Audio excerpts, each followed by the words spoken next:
السلام علیکم ورحمۃ اللہ وبرکاتہ۔ اللہ و رسول پر ایمان لانے اور توحید و رسالت کی گواہی دینے کے بعد سب سے پہلا اور سب سے بڑا فرض اسلام میں نماز ہے۔ نماز اللہ تعالیٰ کی خاص عبادت ہے جو دن میں 5 مرتبہ فرض کی گئی ہے۔ قرآن شریف کی کئی آیتوں میں اور رسول اللہ صلی اللہ علیہ وسلم کی سینکڑوں حدیثوں میں نماز کی بڑی سخت تاکید فرمائی گئی ہے اور اس کو دین کا ستون اور دین کی بنیاد کہا گیا ہے۔ نماز کی یہ خاص تاثیر ہے کہ اگر وہ ٹھیک طریقے سے ادا کی جائے اور اللہ تعالیٰ کو حاضر ناظر سمجھتے ہوئے پورے دھیان سے خشوع و خضوع کے ساتھ پڑھی جائے تو اس سے آدمی کا دل پاک صاف ہوتا ہے اور اس کی زندگی درست ہو جاتی ہے اور برائیاں اس سے چھوٹ جاتی ہے۔ نیکی اور سچائی کی محبت اور خدا کا خوف اس کے دل میں پیدا ہوتا ہے۔ اسی لیے اسلام میں دوسرے تمام فرضوں سے زیادہ اس کی تاکید ہے اور اسی واسطے رسول اللہ کا دستور تھا کہ جب کوئی آپ کے پاس آ کر اسلام قبول کرتا تو آپ توحید کی تعلیم کے بعد پہلا عہد اس سے نماز کا لیا کرتے تھے۔ الغرض کلمے کے بعد نماز ہی اسلام کی بنیاد ہے۔ احادیث سے معلوم ہوتا ہے کہ حضور نماز نہ پڑھنے کو کفر کی بات اور کافروں کا طریقہ قرار دیتے تھے اور فرماتے تھے کہ جو شخص نماز نہ پڑھے اس کا دین میں کوئی حصہ نہیں۔ چنانچہ صحیح مسلم کی ایک حدیث میں ہے کہ حضور صلی اللہ علیہ وسلم نے فرمایا، بندے کے اور کفر کے درمیان نماز چھوڑ دینے ہی کا فاصلہ ہے۔ مطلب یہ ہے کہ بندہ اگر نماز چھوڑ دے گا تو کفر سے مل جائے گا اور اس کا یہ عمل کافروں سا ہوگا۔ ایک دوسری حدیث میں وارد ہوا ہے کہ اسلام نے اس کا کچھ حصہ نہیں جو نماز نہ پڑھتا ہو۔ نماز پڑھنا کتنی بڑی دولت اور کیسی نیک بختی ہے اور نماز چھوڑنا کتنی بڑی ہلاکت اور کیسی بدبختی ہے، اس کا اندازہ کرنے کے لیے رسول اللہ صلی اللہ علیہ وسلم کی یہ ایک حدیث اور سنیے۔ ایک دن رسول اللہ صلی اللہ علیہ وسلم نے نماز کی تاکید فرماتے ہوئے ارشاد فرمایا، جو کوئی نماز کو اچھی طرح اور پابندی سے ادا کرے گا تو اس کے واسطے قیامت میں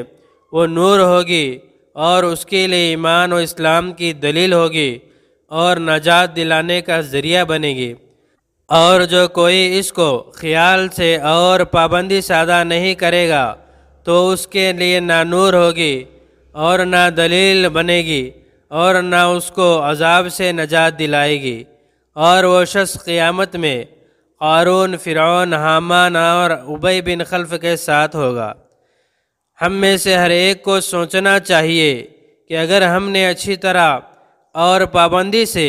نماز پڑھنے کی عادت نہ ڈالی تو پھر ہمارا حشر اور ہمارا انجام کیا ہونے والا ہے۔ جو بندہ 5 وقت اللہ تعالیٰ کے سامنے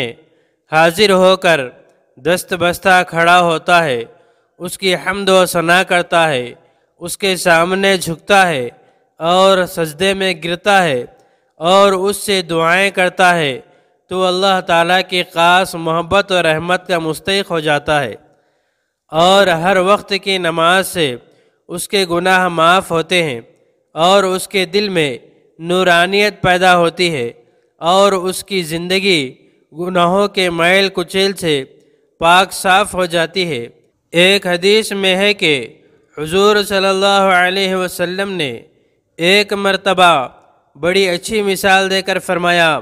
بتلاؤ اگر تم میں سے کسی کے دروازے پر نہر جاری ہو جس میں وہ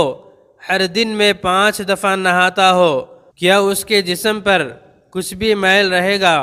لوگوں نے عرض کیا، حضور کچھ بھی نہیں رہے گا۔ آپ نے ارشاد فرمایا، بس 5 نمازوں کی مثال ایسی ہی ہے، اللہ تعالیٰ ان کی برکت سے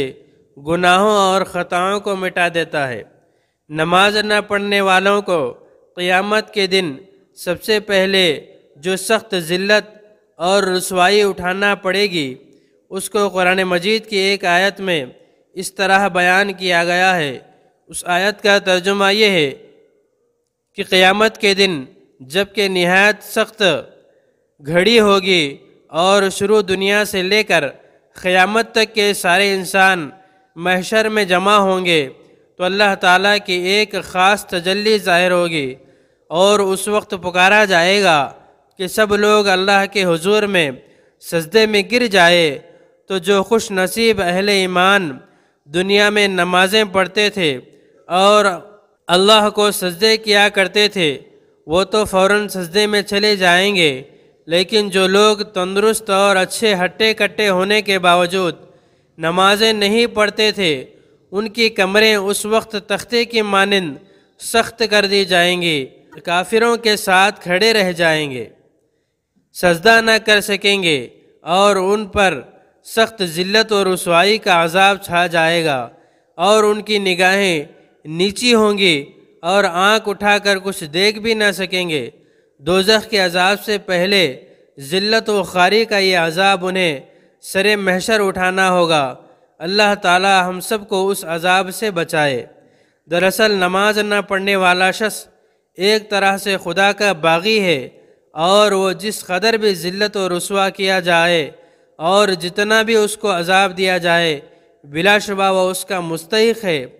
لہذا ہم سب کو اچھی طرح سمجھ لینا چاہیے کہ نماز کے بغیر اسلام کا دعویٰ بے ثبوت اور بے بنیاد ہے۔ نماز پڑھنا ہی وہ خاص اسلامی عمل ہے جو اللہ تعالیٰ سے ہمارا تعلق جوڑتا ہے اور ہم کو اس کی رحمت کا مستحق بناتا ہے۔ اللہ تبارک و تعالیٰ سے دعا ہے مجھے اور آپ کو اور تمام مسلمانوں کو نماز کی پابندی کرنے کی توفیق عطا فرمائے۔ اس طرح کی اور ویڈیوز کے لیے ہمارے چینل کو سبسکرائب کریں، بازو میں لگے بیل آئیکن کو پریس کریں، زیادہ سے زیادہ شیئر کریں۔